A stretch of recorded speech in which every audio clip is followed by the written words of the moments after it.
Welcome to YouTube channel Political System. Today we shall discuss about the communism.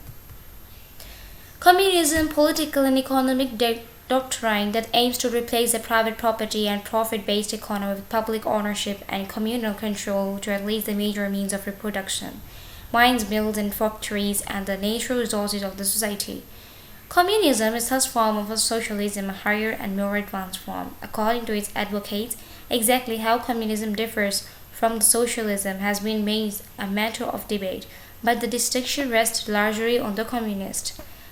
Like most writers of the 19th century, Marx tended to use the terms communism and socialism interchangeably. The second word we fully realize the communism, a society without class divisions or government, in which the production and distribution of goods would be based upon the principles. From each according to his ability to each according to his needs, Marx's followers, especially the revolutionary. Now when we talk about the historical background, although the terms communism did not come into use until the 1840 century, it is derived from the Latin commune, means the shared or common. Visions of the society that made me consider communist appear as long as the 14th century BCE. In the ideas state described the Platonic republic, the governing class of the guardians devoted itself to serving the interests of the whole community, because the private ownership of the goods would corrupt their owners by encouraging the selfishness. Plato argued the guardians must live as a large family that shares common ownership not only of the material goods but also of the spouses and children. When we talk about the English civil wars, promoted the diggers to advocate the kind of the agrarian communism in which the earth would be a common treasury. It was neither a religious upheaval nor a civil war, but a technological and economic revolution, the Industrial Revolution of the late 18th, early 19th century, that provided the impetus and the inspiration of the modern communism.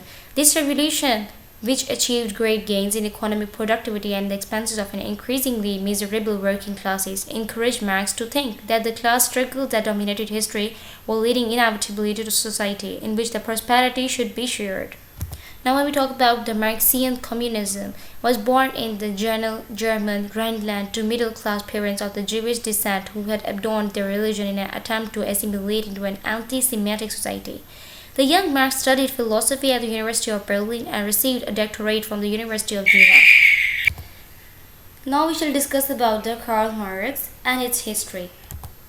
Historical materialism. According to Marx's materialistic theory, history is a series of class struggles and revolutionary upheavals, leading ultimately to freedom for all. Marx derived his views in part from the philosophy of G.W.F. Hegel, who convinced of history and a dialectically self-development of spirit.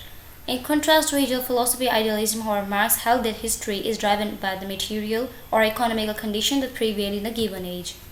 According to the Marx, material production requires the two things: material force of production, roughly the raw material and the tools required to extract and process them, and the social relationship of the production. Now we shall discuss about the critique of the capitalism. Is a critique of the capitalism. Marx held that human history had progressed through a series of the stages from the ancient slave society through the feudalism to capitalism. In each stage, the dominant class uses its control to the means of the reproduction to exploit the labor of the larger class of the workers, but the internal tensions or contradictions in each stage eventually lead to the overthrow and replacement of the ruling class by its successor. Marx acknowledged that capitalism was a historically necessary stage of the development that had brought about the remarkable scientific and technological changes that greatly increased the aggregate wealth by extending the humankind power over nature.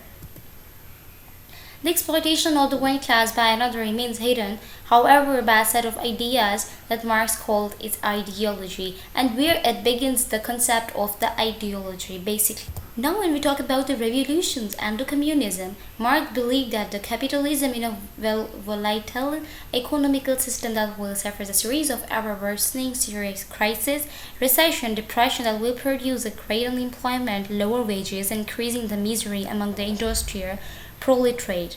These crises will convince the proletariat that its interests as a class are impeccably opposed to those of the ruling bourgeoisie. Armed with revolutionary class consciousness, the proletariat will recite the major sentences. I have to end my lecture here. Inshallah, we'll meet our next lecture. Stay tuned with our channel. Allah Hafiz.